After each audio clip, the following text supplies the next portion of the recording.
What's up? What's up? What's up? You're now tuning in to On Air TV, man. Hit the like button, hit that subscribe button. Make sure you hit the bell for all notifications, all right?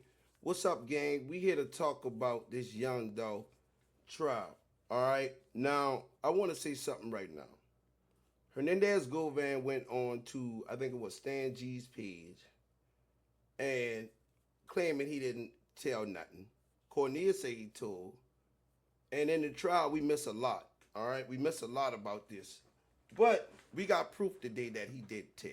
He had a queen for a day, all right, which is a proffer, and we got this officer that's real shaky on this thing, right? And also, they interviewed somebody from Makitas that told him a certain person had on a Bass Pro hat, and I don't think it was straight drop. So let's get into this video real quick. Right now, let me put this on the video.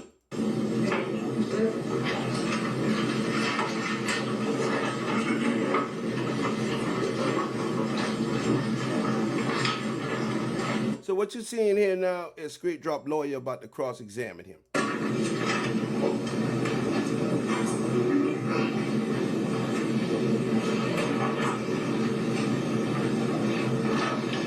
Good afternoon. Good afternoon. So, Detective Browning, my name is Luke Evans. I think we've spoken before. We have. So I've got a few more questions for you today. Just to follow up on some of the things you testified to. So, if I understand it, you took over for Sergeant Dabney as the lead case agent or lead detective on this case.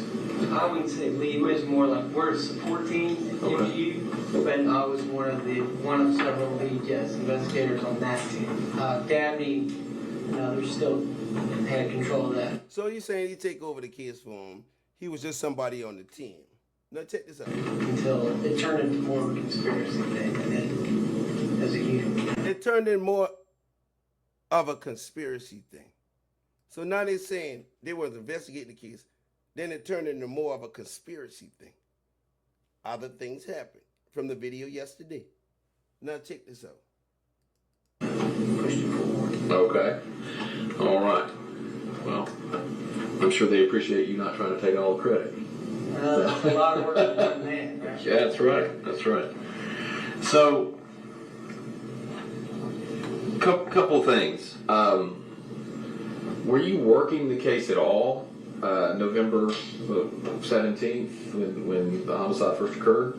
You can really say it's Justin Johnson's phone contacted that person. Correct. Phones, for whatever reason, at least on one occasion, not even being in the same location. People come in a lot. That's his risk then. Right. Right. Mr. Johnson's phone for a period of time, according to his testimony, and utilizing that phone, right? And Mr. Johnson wasn't the one, according to Mr. I remember the lawyer saying to me that Mr. Johnson, Straight Drop brother, was the cover-up. So watch this, gang. Watch this right now. Marcus. I think he stated more when we interviewed him that he was utilizing it on the behalf of just like four just Sure. the three-way calls. Sure, but But he's got the phone, right?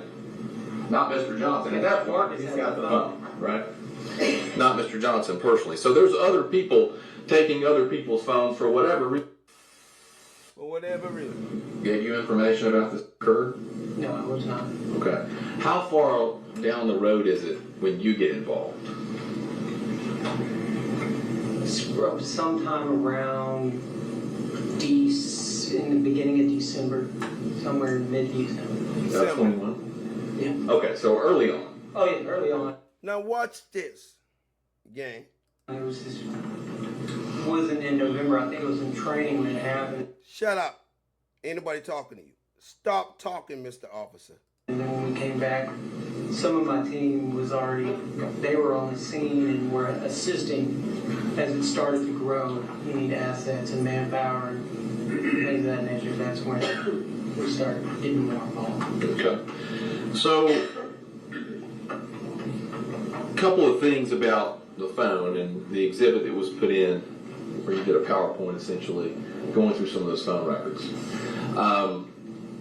And you talked about this some with Mr. Hagerman when there was calls that said Cornelius Smith calls Angela Arnold, and it was from Mr. Johnson's phone, right? So, and he made a point to say, like, look, just to be very accurate. So what they're saying right now is that Justin Johnson's brother was using the phone, was using that phone. All right. So let me show you something about, let's get to Govan. Let's go right here. We talked about cooperating defendants in this case, one of which you met with was Cooperating defendants in this case. One of which you met was Hernandez Govan, Orange Mount Quinn. They said Dolph family agreed to let him go. Well, this is why, allegedly. Hernandez Govan. Correct. On at least 2 occasions, correct? Correct. And he came in and gave you information about this case? He came in and gave you information about this case. So they saying Govan walked in the police station with his lawyer, copped the deal with them, and gave them information about the case. Here it goes right here. That's correct. He said that's correct. And he also did that. He had an attorney present, right? Yes. And he did that pursuant to an agreement, right, where he had protections. Damn. You mean to tell me he had protection while he telling? So Orange Mount Quinn had protection while he telling. Queen for a date, proffer. This some federal shit. We call a proffer agreement. Proffer agreement. Where he got to come in and say what he wanted to say without his words being used against him. Isn't that? So if he get to say what he got to say about his words being used against him, why y'all trying to try him in the trial and he the one that snitch on everybody? He the one that snitch on everybody. Let's go, gang. Correct. Right. And you understand that to mean that some people call that kind of a queen for a day agreement. No, some people. He's allowed to come in. No, some people call that shit snitching. Fuck queen for a day. Snitching. Govan snitched his ass off. Got the queen for a day. That's federal shit. Proffer, queen for a day. Federal shit. Hopefully, right? Well, that's on him because then he loses the proper agreement. Right. Right. And that's the risk, right?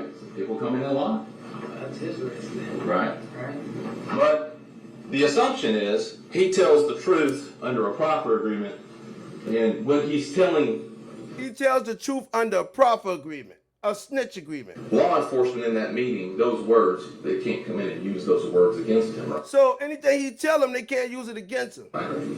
It's a So why y'all faking like he going to trial when he already is a snitch that agreed and signed a proffer agreement? form of something called use immunity, right? Use immunity. Now watch Hagerman. Soon as he talk about Govan snitching, right? Hagerman gets his ass up out of his seat.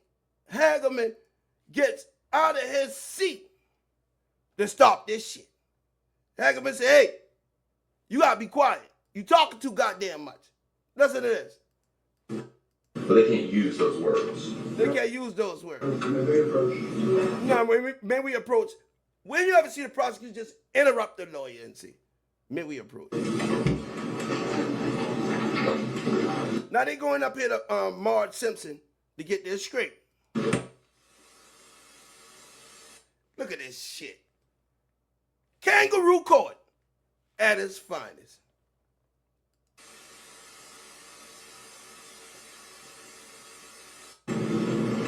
When you're looking at this case, obviously you're looking at the video, right? And it shows the video at Makita Cookie, right? And it shows the video at Makita's Cookie. A Bass Pro Shop, what looks like a Bass Pro Shop, right? That's right.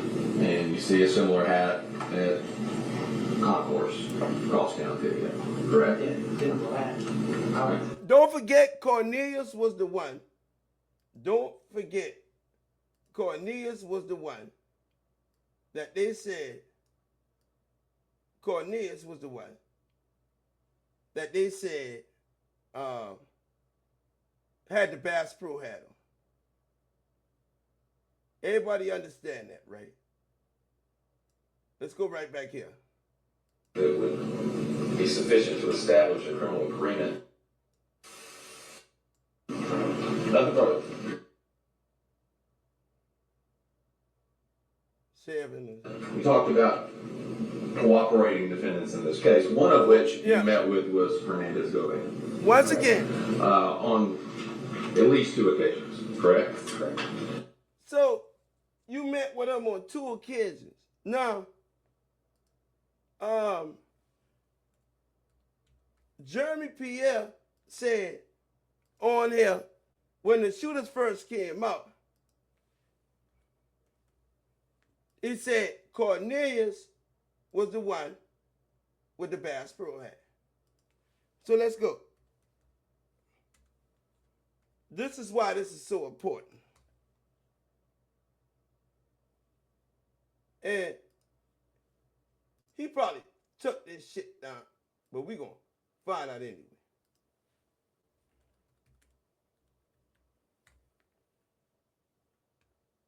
Right here.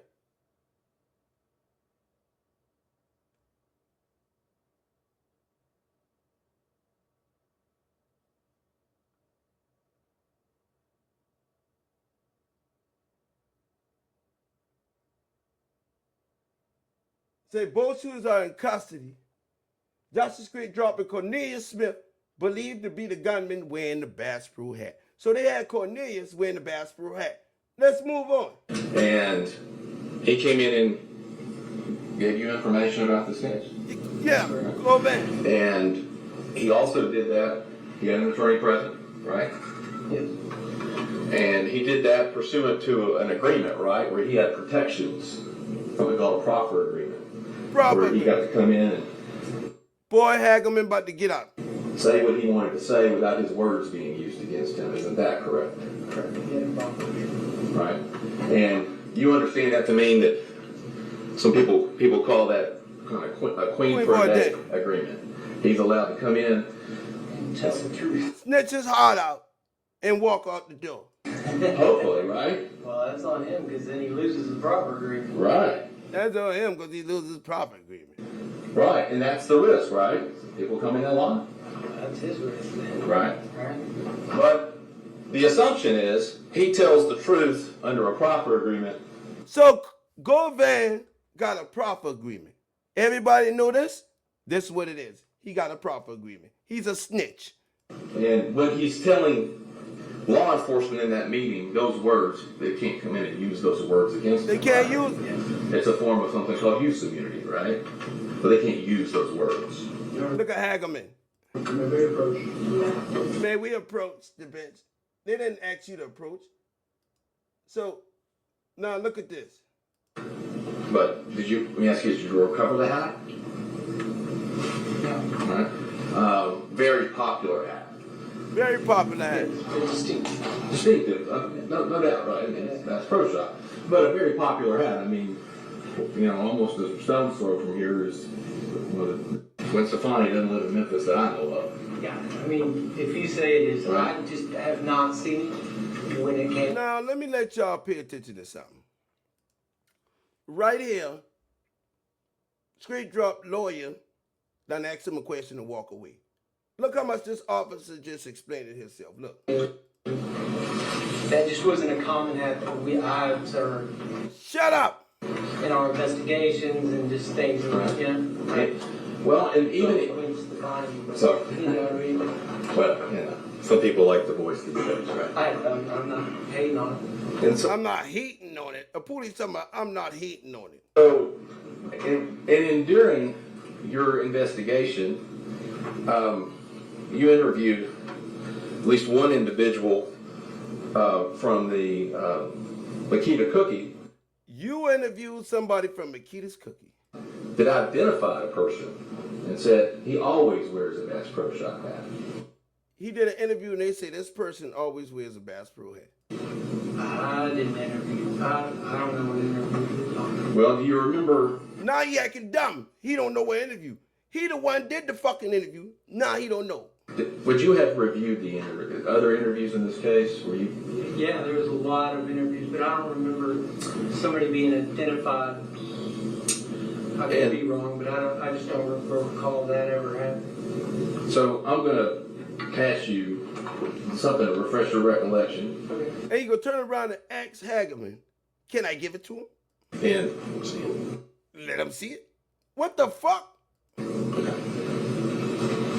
And there's a highlighted portion there in the middle. It looks like an interview that was done by a detective. I think it's from then Sergeant Dabney.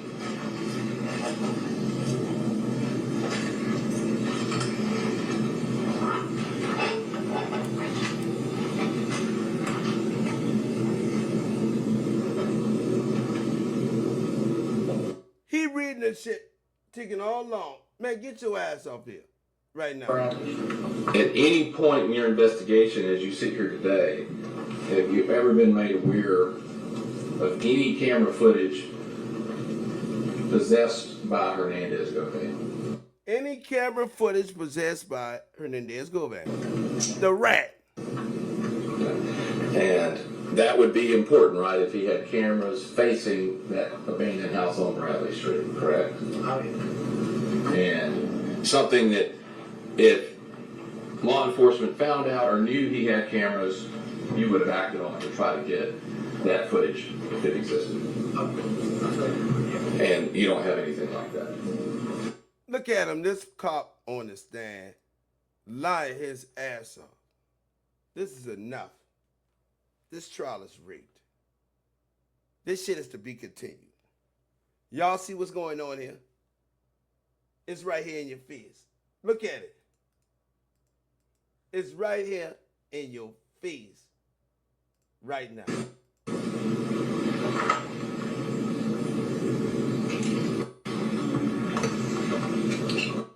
This cop got disintegrated on the stand, and he was nervous. We're going to be back to talk about the warehouse. We're going to be back to talk about this. The Zoo Gang, we number one in this shit. Gang.